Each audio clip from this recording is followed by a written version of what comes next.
Hey, everybody. Welcome to the Daily Objective. And today we've got a topic that, well, let's just say it's on a lot of people's minds, and that is China, standing up to China.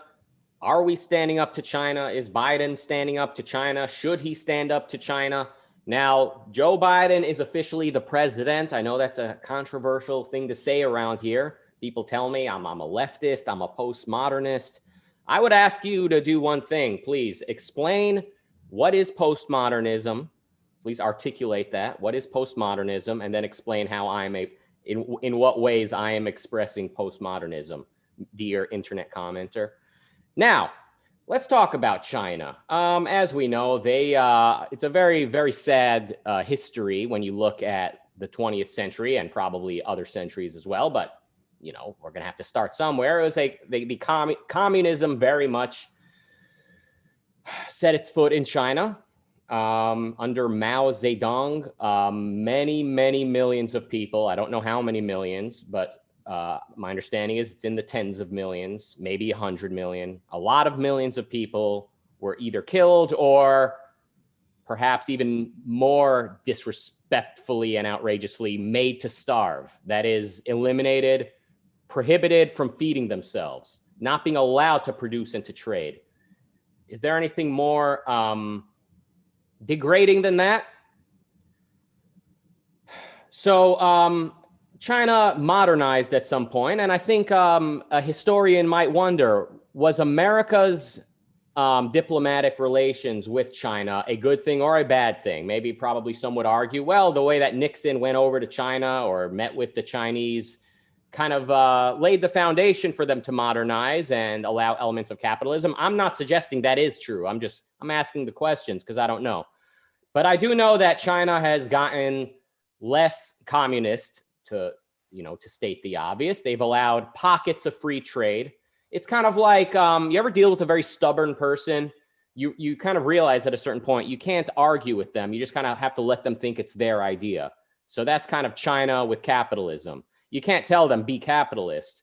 You just kind of have to leave them alone, let them be communist as long as they want. And then one day they'll be like, oh, why don't we let these guys over here trade amongst each other a little bit? Oh, it's working. Okay, let them trade with those guys a little bit too. Next thing you know, they got the tallest skyscrapers in the world. But, don't tell them it's capitalism or elements of capitalism. No. So that's my understanding of China. They went from being just one of the most brutal communist regimes on earth to becoming very much a sort of hybrid of freedom, free markets, that is, and authoritarian government. And my understanding also is that recently they've sort of turned back towards the more authoritarian economics, but I'm not entirely sure. But I do know it's a controversial topic. I know a big part of Donald Trump's platform when he first began making noise in the political sphere was that China is taking advantage of us. I can't believe it. Nobody believes it. The Chinese people I do business with, they tell me, Donald, the things your government lets us do, we would never let you do in China. The things you let us do, it's crazy to me. I can't understand how they. So Trump sort of put China in a lot of people's vocabularies. Before that, I think among Republicans, Republicans were never a monolith, but I think there's a lot of Republicans and sort of salt of the earth conservatives who saw things like Walmart as a friendly place, this nice big place where there's lots of affordable clothing and supplies for you and your family. A lot of it is made in China and Vietnam and God knows where, and it's nice and cheap. And so there was something called Walmart Republicans, I think. Now, Trump definitely is not that. And he he sort of has very much influenced the right, I think, to become very like anti-imports and anti-imports from China. And when people argue for this point of view, when they want to speak a language that'll reach someone like me, they say, look, China is still a communist country. They've got slavery in China. And they're taking advantage of us. Their little shenanigans with their, their currency inflation or whatever it is they're doing with their currency is making us end up paying extra and getting screwed over. And arguably, the only way to fight back is to impose tariffs, which then sort of incentivizes, so to speak, the Americans to take their business elsewhere, to not take it to China. That's my understanding. And I'm here. Obviously can't discuss this topic alone. I think I've made that pretty clear. But I'm here with a guy in England. This is sort of the nucleus of the Ayn Rand Center UK. It's actually in the UK, undisclosed location. We can't give away his exact address. But he's got his blazer on. I'm hoping it's not made in China. He's ready to spit some facts. I'm setting it up so that he needs to come up with some facts really quick. But thank you for joining. I'm still overcoming some illness. My throat is still not my friend. If any of you feel bad about that fact, obviously feel free to cough up some American money. We don't want yen. We don't want Mandarin. What they have their own currency, the Chinese Yuan or something like that. Yeah, something. And if you're wondering whose voice that is, his introduction is almost over. Please welcome the actual CEO, founding member, the owner and sole employee of the Ayn Rand Center UK. It's Razi. How you doing? Good. And yeah, I can make some joke about how you've been sick for a week, and we're talking about China, and we don't know which virus this is because you refuse to get tested. So, but I'm gonna skip that because somebody told me leave the jokes to Rucka, so I'm gonna do that now. Yeah, Trump, supposedly stood up to China, but his problem with them, or his problem with America's approach to China, was that America is at a disadvantage because it's a freer country, and and he proceeded to fix that in the areas that are, to some extent, fix that in the areas that are relevant to trade with China. So, yeah, Trump supporters will say that he stood up to them. I don't think that's the case. I think we can go into why I think Trump was terrible in foreign policy, but yeah, what is happening now? It's too early to tell. Biden, just like a Republican president will show that he's kind of doing things that the Democrats would like. This could be the same from Biden. We don't know that yet, but I think historically this is a part of America's and the West's foreign policy failures in the past few decades, which is, yeah, Taiwan is a natural ally, so to speak, of the U.S. But Nixon decided to throw them under the bus because what might makes right. China's stronger, so you have to go with them. I don't see a justification for that. I think like Rand said when during the hostage crisis in Iran, if you don't act early on, you're going to be paying for it for decades to come. And I think we are paying for it in many ways. Yeah, they do screw the West over on trade, but my biggest concern is their military buildup, their attempts to expand in their area. When they feel comfortable, they could go after Taiwan. It could be just a case of they're not strong enough to do that yet. So yeah, China is definitely a threat. It's about time in episode 166 that we bring them up. We deal with them. So you sound a little bit anti-Chinese. I got to be honest with you. Like I thought I was expecting some nice leftist, palatable. There's nothing to see here, nothing to worry about. Obviously, we are a leftist program, as the comment section is often quick to point out. And who wouldn't want to be leftist in today's day and age? Obviously, we got big tech on our side. We got the Chinese aligned with us against Trump. I mean, who wouldn't want to be a leftist? I even got the leftist glasses here to show my support with the culture. But on a serious, all jokes aside, Ayn Rand mentioned that Taiwan deserves American support, and I think obviously when she says someone deserves it, it means it's in our interest to give them our support. She doesn't mean we owe them a sacrifice. Now, what is the deal with Taiwan? Is it that they desire more liberty? Is that why? It is a freer country. I mean, it was founded by the people who escaped China when the communists took over. Now, it's a freer country. It was never proper free country. I think it started off as a type of dictatorship that's kind of friendly to the West, which is always something I would not, jump on. But yeah, overall, they are a freer country than China. There's China is an authoritarian dictatorship, and Taiwan is not, which is a good enough reason. When you have a conflict between two such sides, it's an easy choice, or not really a choice. Yeah, something I think we sort of fail to notice in the West, in free, very much relatively free countries like the UK and the USA. We don't see what we've avoided. Same way when they foil means like when you prevent a terrorist attack. When they foil a terrorist attack, nobody thinks about it that long. They're like, okay, that's good. They move on. Obviously, if the terrorist attack had succeeded, we'd be talking about it and very much be affected by it. But so like we kind of don't see all the disasters avoided. We only see the failures. So why do I bring this up? Because I've heard it said that like if America had not ever started to trade with China, then a lot of America's economic crimes against itself, like a lot of the regulations and taxations and various environmental regulations that America has done in the 20th century would have really, really seriously caught up with us. And I imagine UK is in a similar boat where like a lot of the sort of crimes against capitalism would have really affected the standard of living of the average Joe.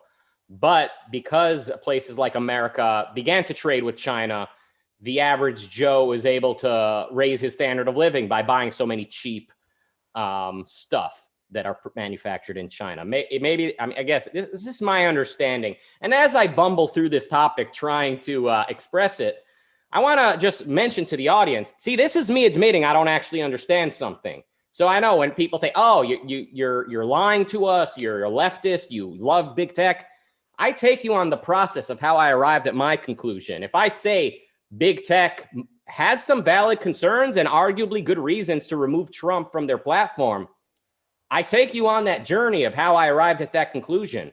I'm not just getting on here and just spouting the talking points, the commandments. Thou shalt be pro-trade with China. No, I'm saying, like, I understand this is a subject I have not thought that much about, or I have not studied that much.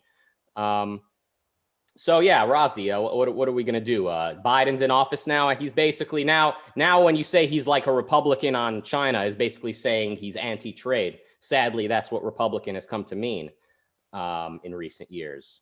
Am I right?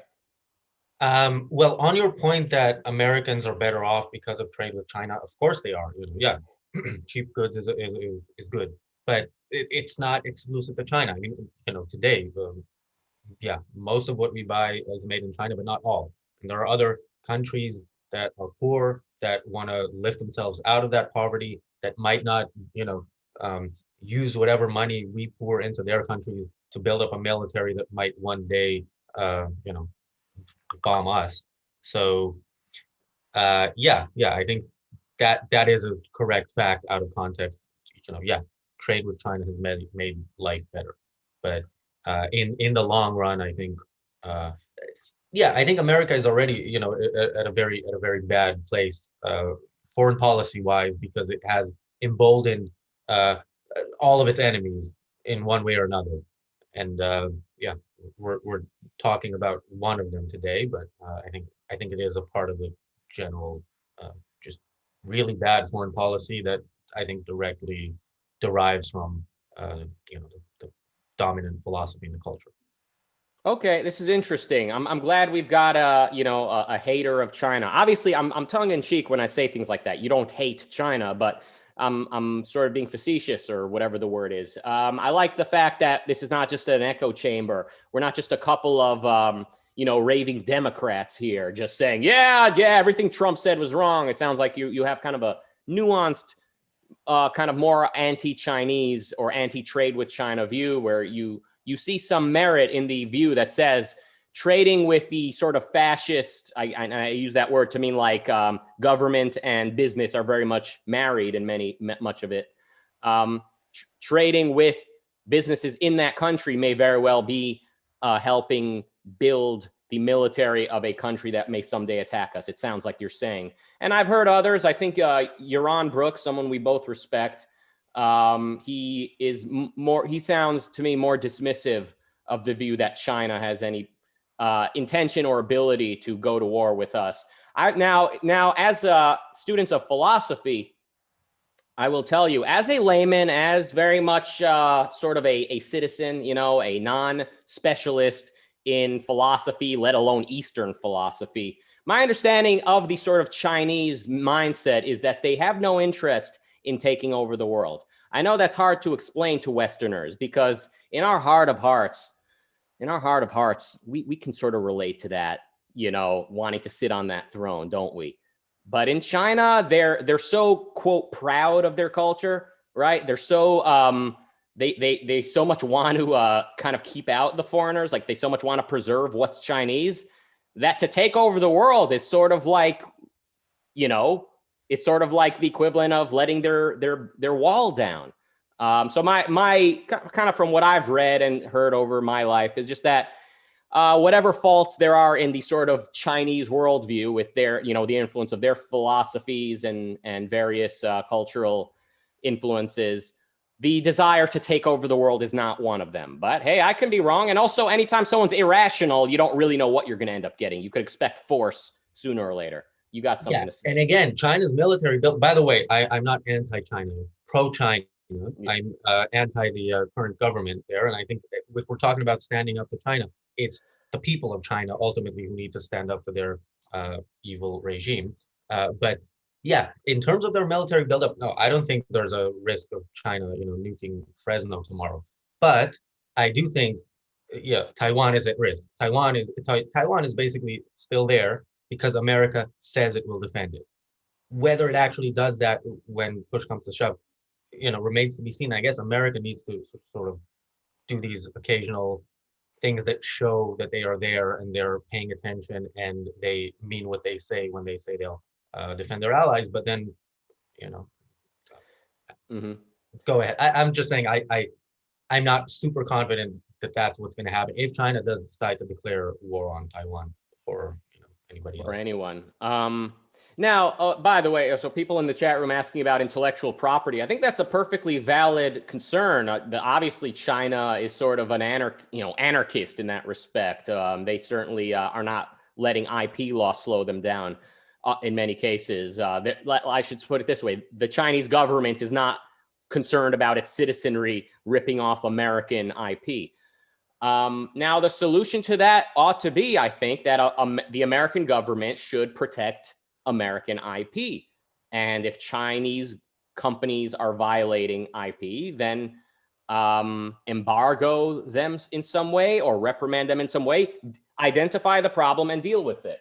But the solution is not, okay, they're violating our IP, we're going to impose tariffs on ourselves against them. I mean, this is it's very much kind of a package deal, sort of blending their IP violation, which is a serious problem, and packaging that with like the fact that they're inflating their own currency or playing games in some way that is not necessarily a crime against America. It's just them being stupid and violating the rights of their own people. But that is a problem. So I would sort of sum it up. Hence, does the word hence mean here's what I'm about to say? Oh, that's cool. Look at me. I'm like articulate. My webcam keeps getting blurry. That's why I keep moving in and moving out. All right. Anyway, I would sum it up. Hence, just like when you deal with the lobby system, when you deal with when you have a problem with companies in a mixed economy such as the American one, when you're dealing with problems like for instance, right now, people are saying, oh, big tech is working in cahoots with the government. Then the problem is you need to divorce the two. You need to separate it. You need to make it so the government has no power over private companies like Twitter unless Twitter is breaking the law in some way. And I'll piss off people again, as I unintentionally do, believe it or not, by saying I can conceive that right now Twitter needs to ban Trump for legal reasons because they have some reason to think that the influence that Trump is having on people arguably could make Twitter liable for disasters such as what we saw at the Capitol. But anyway, putting that aside for now, we need to divorce the government from these companies so that they're not friends and they're not foes. So the companies are not worried about the government penalizing them, nor looking to be rewarded by the government. So we need to separate the two. And until we do separate the two, of course, people are going to say, "Oh, look, there's so much corruption." And the solution is what? Oh, we need more regulation, they say. So now we need regulation to counter the existing regulations. Has this ever worked? Has this ever gotten us to a freer place in life, guys? Has violating rights ever helped alleviate the pain caused by earlier violation of rights? Hugh in the chat room says, but Twitter should unban Trump if he wins the impeachment.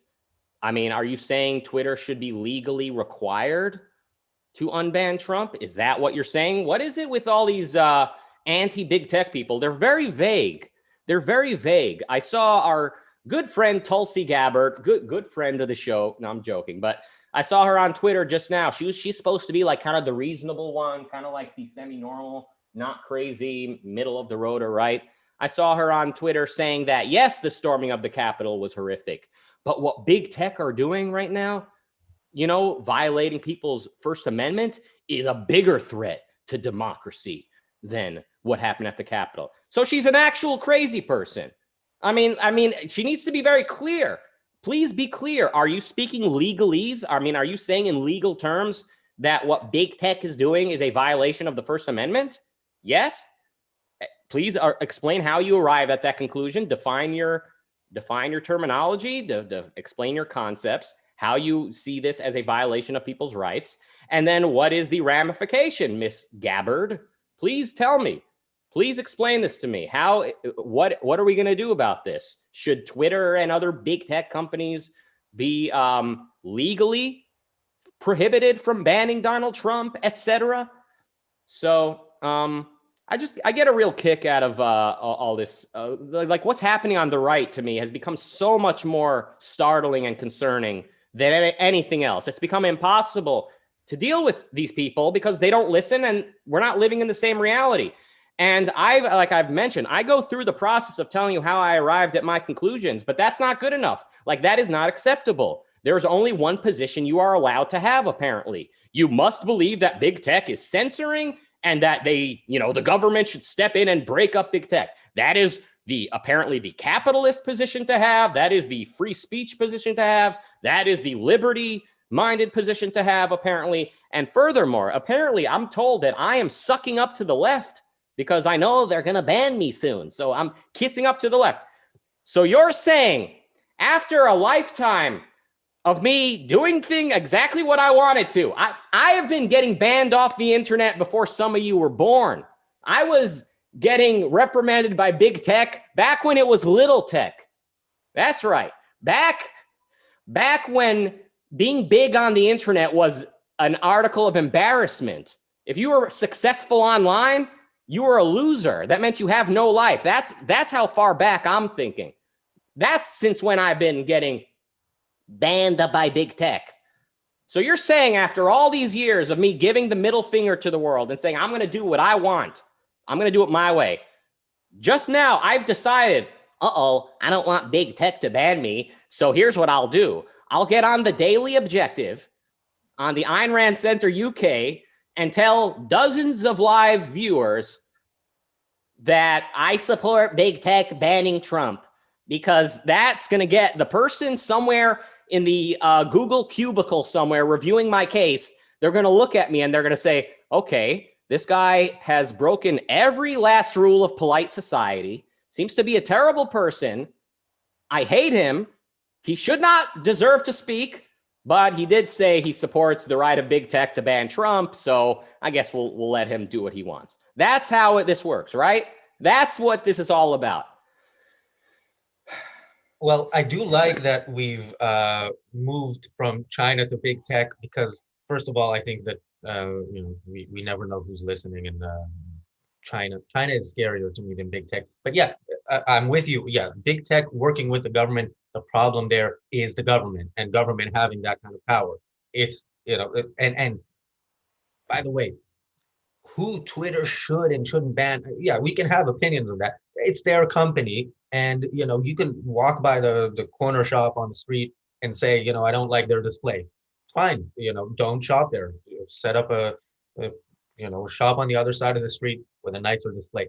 It's their company. It's none of our business. And if they are in a position where they're forced to work with government, then let's fight to basically take the power away from government to have influence in that sphere, and then we're good. Yeah.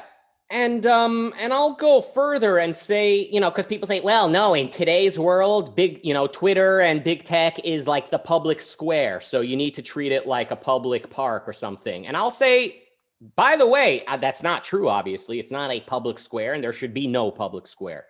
But, all property should be privatized. But I'll go further in pissing off everybody and say, I think by and large, big tech do a pretty good job at living up to that image of a public square. We see the right thriving more than ever. Like Dave Rubin, it's fair to call him a Republican at this point.